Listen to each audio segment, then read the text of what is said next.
को सुन रहे थे, जिसमें उन्होंने साफ तौर पर कहा कि जो भी बात हुई है उसका हम सामना करेंगे और विधानसभा की जो कार्यवाही है वो जब 2 बजे से शुरू होगी उसके बाद वे अपनी बात रखेंगे। उन्होंने यहां कहा कि 100 सोनार की और 2 लोहार की। वहीं आपको बताते चले कि लगातार जिस तरीके से बिहार की सियासत में उथल पुथल इस वक्त देखने को मिल रही है, सुबह से ही लगातार छापेमारी का सिलसिला जारी है। झारखंड से बड़ी खबर आपको बता रहे हैं, प्रेम प्रकाश के आवास पर इस वक्त छापेमारी की कार्रवाई चल रही है। रेड के दौरान 2 AK-47 यहां पर बरामद किया गया है। ईडी की टीम इस वक्त पड़ताल में जुटी है। तो झारखंड से भी ये बड़ी खबर, और भी हथियार बरामद होने की आशंका जाहिर की जा रही है। रांची में आरोपी प्रेम प्रकाश के आवास पर ईडी की छापेमारी, और बड़ी जानकारी जो इस वक्त निकलकर सामने आ रही है कि छापेमारी के दौरान 2 AK-47 बरामद किया गया है। ईडी की टीम इस वक्त जांच पड़ताल में जुटी हुई है और यह भी जानकारी मिल रही है कि और भी हथियार बरामद होने की यहां पर आशंका है। खनन घोटाले में ईडी की छापेमारी सुबह से ही लगातार जारी है। जानकारी आपको देते चले कि रांची में 11 ठिकानों पर ईडी की इस वक्त दबिश होती हुई।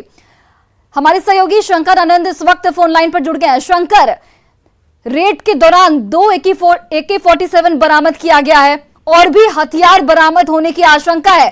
क्या कुछ अपडेट आपके पास, और जिस तरीके से हथियार बरामद हुए हैं अब मुश्किलें कितनी बढ़ सकती हैं?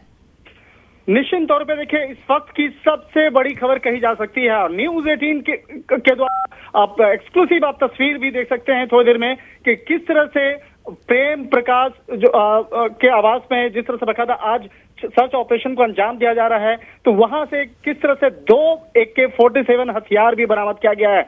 ईडी की टीम जब सर्च ऑपरेशन को अंजाम दे रही थी, इसी दौरान जो एक अलमीरा है, उस अलमीरा में 2 AK-47 हथियार बरामद किया गया, और उसके साथ साथ कई और भी संदिग्ध सामानों को वहां से बरामद किया गया है।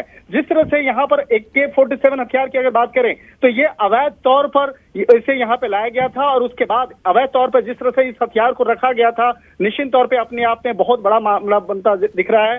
और प्रेम प्रकाश की अगर बात करें तो प्रेम प्रकाश का जो संबंध है कई अन्य ऐसे संदिग्ध लोगों के साथ भी जुड़ता हुआ नजर आ रहा है। और किस तरह से AK-47 जैसा हथियार इसके आवास में लाया गया, किस तरह से उस हथियार को लाने का मकसद क्या है, ये सबसे महत्वपूर्ण हो चुका है। और जिस तरह से प्रेम प्रकाश के खिलाफ अगर बात करें तो प्रेम प्रकाश के खिलाफ पिछले काफी समय से केंद्रीय जांच एजेंसी ईडी इस मामले में पड़ताल कर रही थी, और आज जब सर्च ऑपरेशन को अंजाम दिया जा रहा था, उसी सर्च ऑपरेशन के दौरान में 2 AK-47 हथियार बरामद किया गया है। और इसके साथ साथ उसके घर के अंदर में और कितने तहखाने बने हुए हैं, या किस तरह से उनके घर में और भी संदिग्ध सामान मिले हैं, इसके मामले में अभी तक औपचारिक तौर पर जानकारी नहीं दी गई है। लेकिन जिस तरह से AK-47 के बारे में हमारे सोर्स ने हमें जानकारी दी है कि 2 AK-47 हथियार बरामद किया गया है, और उस अवैध तौर पर लाए गए AK-47 हथियार को रखने का मकसद क्या था, क्या उसकी आपराधिक मंशा भी रही है,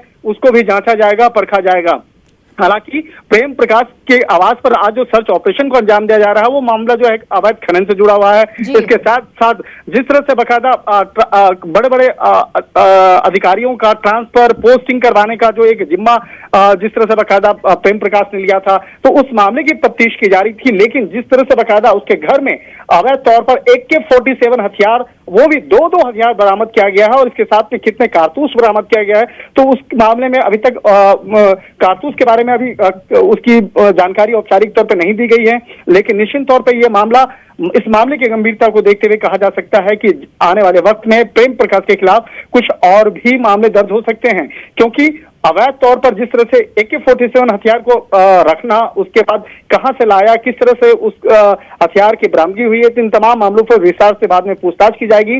और अभी जो है इस वक्त की जो सबसे बड़ी खबर कही जा सकती है कि जिस तरह से बकायदा प्रेम प्रकाश के आवास से AK-47 हथियार बरामद किया गया है, वो अपने आप में बहुत बड़ा मामला कहा जा सकता है। जी शंकर, रांची के 11 ठिकानों पर ईडी की दबिश है।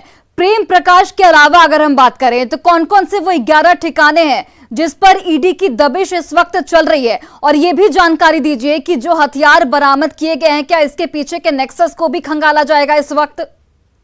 निश्चित तौर पे देखिए यहाँ पर सबसे बड़ी बात है कि अभी तक जो जानकारी मिल रही थी कि प्रेम प्रकाश का संबंध झारखंड के जो राजनीतिक गलियारे हैं सिर्फ वहां तक सीमित है, लेकिन जिस तरह से बकायदा इस मामले में जब तफ्तीश की गई तो अब पता चल रहा है कि इसका संबंध कुछ आपराधिक जो गिरोह है उसके साथ भी हो सकता है।